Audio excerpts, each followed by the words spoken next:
समय से भी ज़्यादा महंगी भावनाएं होती है, इसलिए जब भी इसे खर्च करो तो बहुत ही सोच समझ करके करो। नमस्कार दोस्तों, मैं ज्योतिष आचार्य वासुदेव मिश्रा आपका अपने चैनल मिरेकल ऑफ एस्ट्रोलॉजी में हार्दिक स्वागत करता हूं।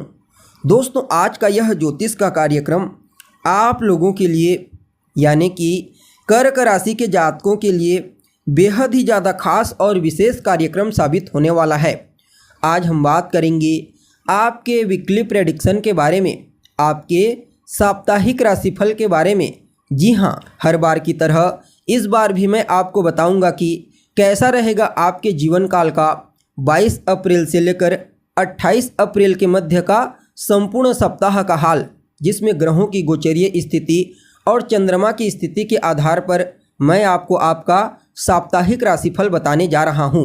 जी हाँ, जानने का प्रयास करेंगे यह सप्ताह आपके जीवन में क्या कुछ बड़ा बदलाव करने आया है। इस सप्ताह कौन कौन सी बड़ी खुशखबरी आपको मिलने वाली है, किन किन क्षेत्रों से लाभ के अवसर प्राप्त होंगे, तो वहीं कौन कौन सी सावधानी आपको बरतनी है।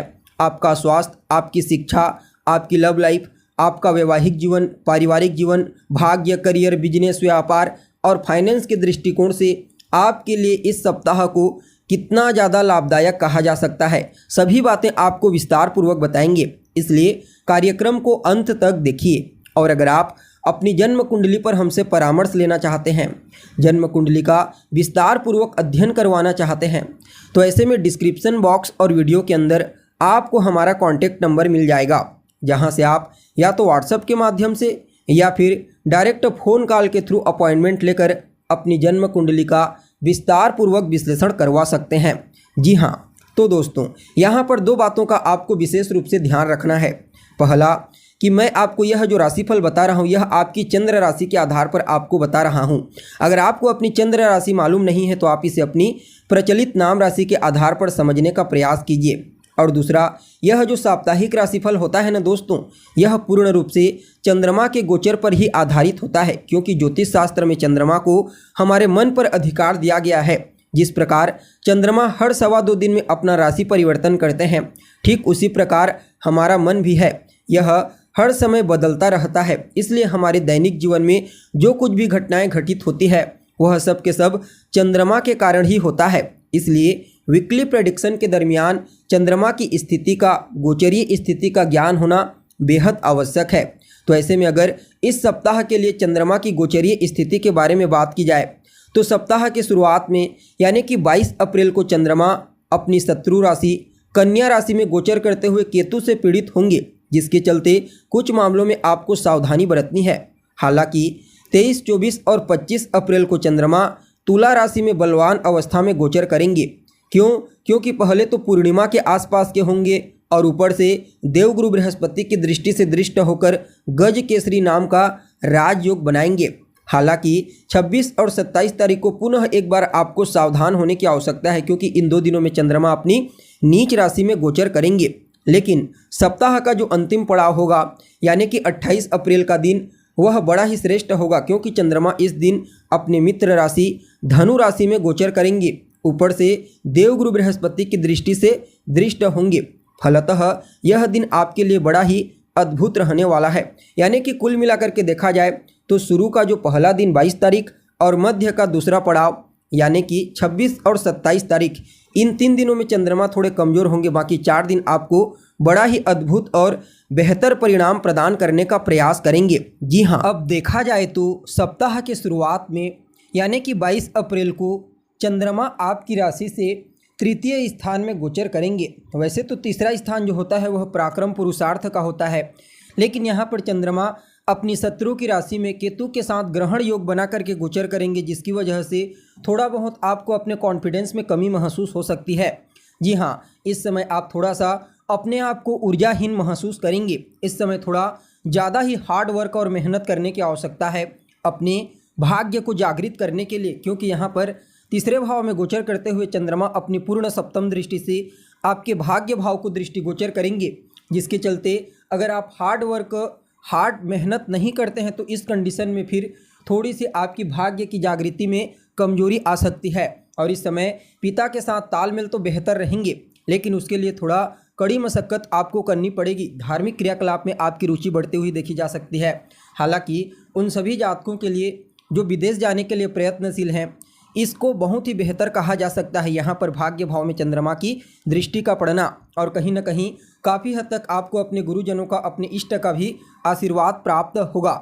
जी हाँ, जबकि यहाँ पर मध्य पड़ाव में यानी कि 23, 24 और 25 तारीख को चंद्रमा का जो गोचर होगा वह आपकी राशि से चतुर्थ भाव में होगा, जो कि अत्यंत ही श्रेष्ठ है। क्योंकि यहाँ पर पहले तो अपने ही घर में गोचर करेंगे, क्योंकि चतुर्थ स्थान कालपुरुष की कुंडली में चंद्रमा का ही स्थान होता है। और ऊपर से देवगुरु बृहस्पति और भुवन भास्कर सूर्य के द्वारा दृष्टिगोचर होंगे।